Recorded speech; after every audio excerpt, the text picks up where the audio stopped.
One of my Patreon supporters asked me, how do I occupy a person, somebody that I like, how do I occupy their minds, right? And that's actually a really good question because this video could be applied to people that you don't know, or if you're dating someone. If I'm dating a girl and I want to occupy her mind, I would watch this video, okay?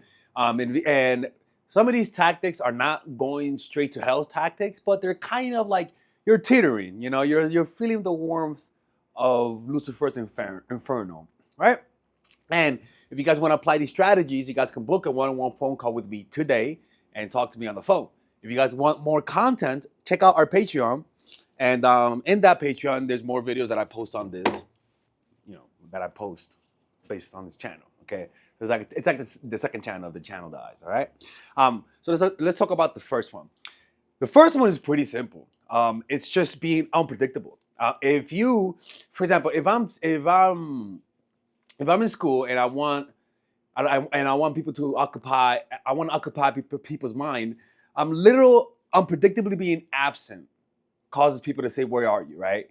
Makes people think. Makes people say, "Well, what's going on?" Especially if you have been consistent. Right now, mind you, somebody who doesn't like you, somebody who just sees you as an acquaintance, they'll say, "Oh my God, they're gone. I hope they're okay." Anyways, and keep moving forward. Somebody who likes you will find it very stressful. See, you want to see absence like sleep, okay? If you got a test tomorrow and you're trying to study and pass a test, not studying all night and not going to sleep actually has the opposite results, right? It causes you to forget what you studied.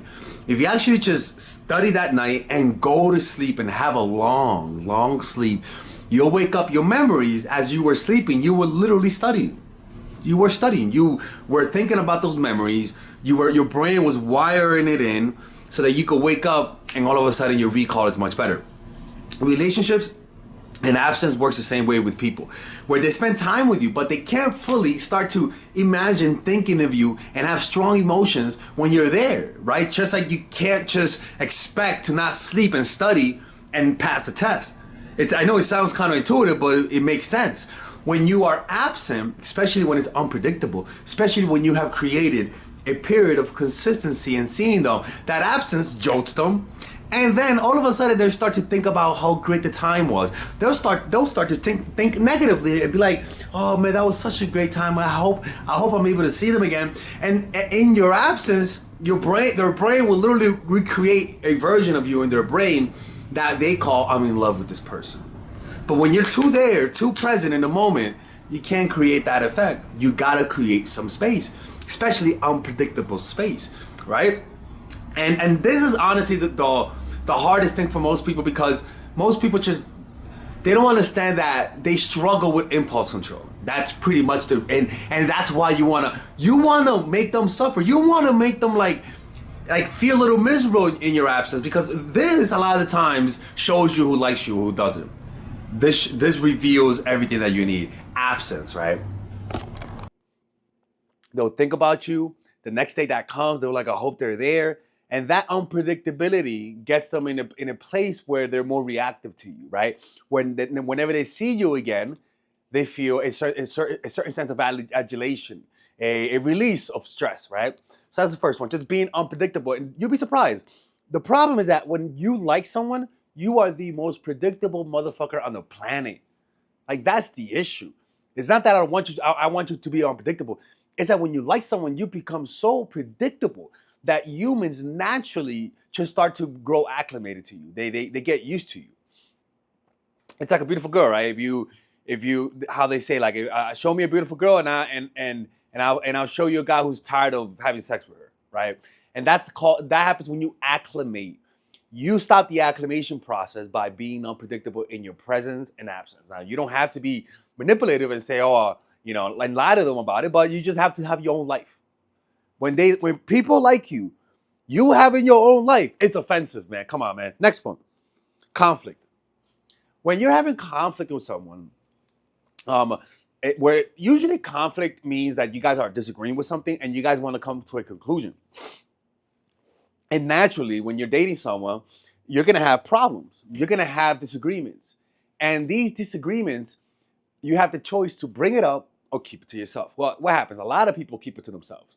but they miss out on a beautiful opportunity to occupy their minds, right? You occupy their minds by creating creating conflict that extends for a few days. What do I mean? Well, naturally, this is what happens all the time. Whenever you fight someone, or you have conflict, or you have disagreements, it takes days to resolve. Even with children, you don't talk to your mom and dad for like a few days. You don't talk to your sister, right? But those moments when you're dating someone that you don't know too much, those days, especially if you like them, are really really uncertain because you don't know whether or not you guys are gonna make it through. But what happens?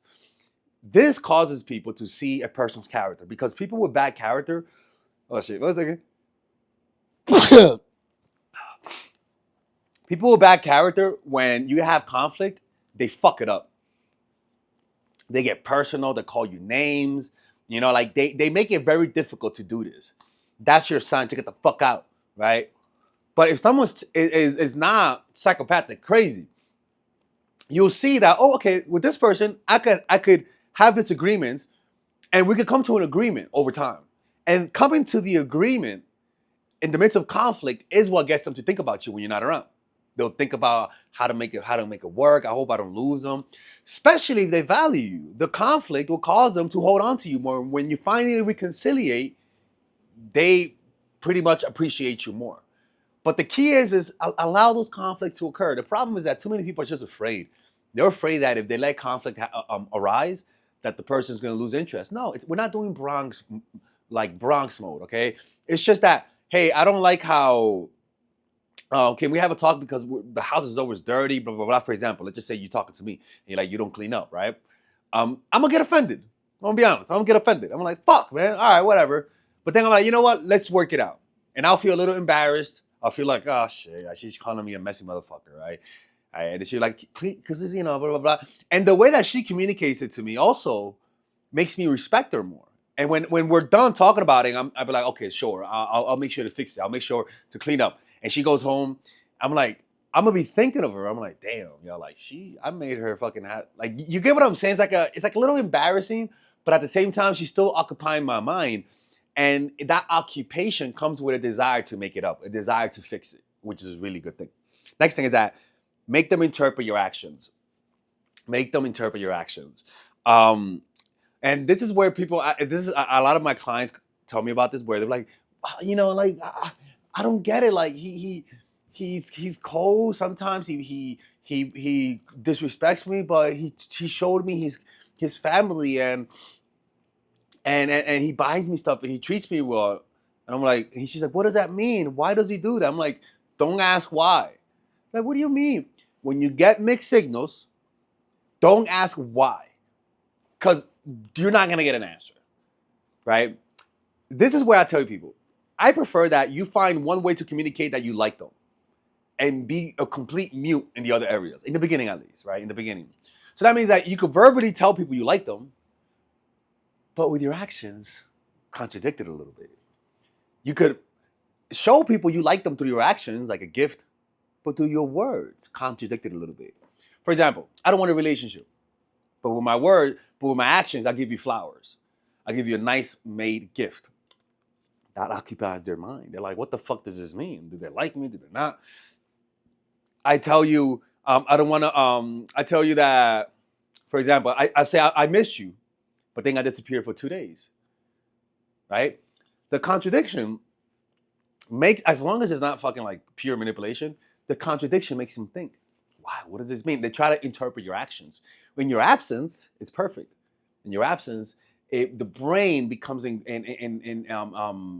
engrossed, but yeah, engrossed in those thoughts because humans are just naturally insecure, right? So make them interpret your actions. Vague contradiction. And honestly, I like to do this during Valentine's Day, where if I'm gonna give you a gift, I'm gonna be acting really weird. I'm gonna be acting cold. Maybe I'll act like I forgot it was Valentine's Day, and then I'll surprise you with the gift at the end, right? I'll do that on purpose. Yes, okay, it's manipulation, whatever, but I'm giving you a motherfucking gift, right? I know it's, for example, if it's your birthday, I'll act like I forgot until the last moment, boom, give you that gift, right? The contradiction, Did he forget? Like, oh my God, he fucking forgot my birthday. Oh my fucking God, I'm gonna go out with Tyrell now, right? You act like you forgot, and then boom, you give it to them, right? In those moments where you act like you forgot, you occupy their mind. Last thing is embrace your weaknesses. A lot of people think that your weaknesses is something that turns people off. It actually turns them on. If you're depressed, tell people you're depressed. Tell them that you're depressed.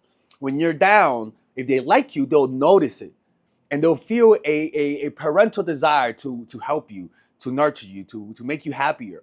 They'll notice if you're depressed and you're walking a little sad, they'll be more willing to help. They'll think about you. They'll when they're away, they'll think about how to give you a gift. It's like dogs, right? Dogs know that if they limp, fucking manipulators, if they limp, it gets people to give them more pets. It gets people to give them more treats. Weakness to human beings, yes, sometimes elicits our worst sides, gets people to become aggressive, right? It's like that. It's like cute aggression when you want to choke the shit out of something cute, right? But then sometimes, if you're attracted to them, the weakness causes people to feel a desire to help you, right? A sympathy type of thing, and combine that with lust, desire, physicality, and attraction, it could turn people to fall in love with you. Because people really fall in love with your weaknesses, right? They don't fall in love with your strength. They admire your strength, but the part that gets them to emotionally engage are your weaknesses. It's like in the arms of the angel. Like you bring up that compassionate, loving side, and that's the side that's gonna make them want to cook for you dinner when you're sick, to nurture you when your dog dies, to be there for you, right? All of those things are things that come out only through weaknesses. This is why I tell, like, I have clients, boss bitches, right? But also very successful men. I tell them, like, yo, you gotta calm down. Like, you gotta show weakness. Like, you can't be so self-reliant. Like, you gotta give them something to help you, because people naturally want to help. People naturally want to, how can I say, it's not help, but they want to feel needed. But there's something in humans that gets them to engage emotionally when they help you. So you got to do that. And but the problem is that too many people are emotionally too self-reliant, and they don't want to show weakness because it's they think it's a weakness, right? But narcissists understand this. Dogs understand it. Why can't you? The fuck, right? Yeah. Anyways, be unpredictable. Allow conflict to occur, right? Very important. What was the second one? Use your weaknesses. And above all, contradictions, right? Hot and cold. Make sure that if you're gonna give them a gift, like act like you're not gonna give them a gift, right? And those things will get them to engage in you. And it doesn't make people fall in love, but it allows the process to speed up a little bit if it's gonna happen, right? Anyways, take care, man. Bye bye. Do you give off Terminator vibes because you're so masculine? Or do you give off nice girl, creepy, and needy vibes because you're just too feminine? The problem is that both sides suffer greatly in their business life, relationships life, and friendships with family and friends. And if you don't know how to fix that, you will repeat the same pattern your whole life and never escape. Well, guess what? I have a course for you, and it's called The Feminine Woman. It's pretty much a course on how to increase your self-esteem through practical means, not through giving you guys affirmation and wishing that you stop being terminators or you stop being needy and creepy goldfish. No, I'll give you practical things that by you doing this, if you're too masculine, I swear, people will say there's something in you. You look more relaxed. You're just more comforting. You become more emotionally open because I teach you guys those strategies. It's a 5-week course. If you're too masculine, you are successful in life. You are successful in business, but you struggle with connecting. And so that course will give you practical things that if you're a Terminator, you'll come out human, people. Like you'll just give off a more relaxed vibe. It's what I did in my life to heal me from my toxic masculinity. It's a 5-week course, and in that I teach you guys how to let go of the past. I teach you guys how to use your feminine energy to influence without being too sexual, which might sabotage you. I'll teach you guys how to use the masculine to be assertive without scaring people off, because sometimes it could be too much. It's a course that balances those things out. Okay, so if you go Bronx mode, if you're too Beverly Hills mode, I'll teach you guys how to go Bronx mode, or better yet, south side of Chicago type of shit. Well, now you're just a serial killer right there, right? And with this course has a 30-day money back guarantee, and if you purchase it, you guys also get access to my to the Zoom meditation group where we both meditate, or we all meditate on a weekly basis, and you guys get access to the WhatsApp group. And it's really a good course. If you guys don't like it, just ask for your money back. I mean, you guys can see the reviews right here. A lot of people like those reviews, and you'll see the results. And if you don't see the results, then I'll just give you your money back. Like I'm not gonna scam you guys if it doesn't work, but I know it's gonna work. So you do that now.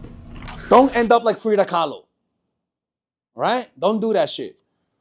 Y'all just think you guys can break my rules and tell people you watch my channel. You can't do that, okay? So purchase that right now. It's a lifetime. You get lifetime access to that course, and I'll see you guys inside. Take care. Let's continue with the video.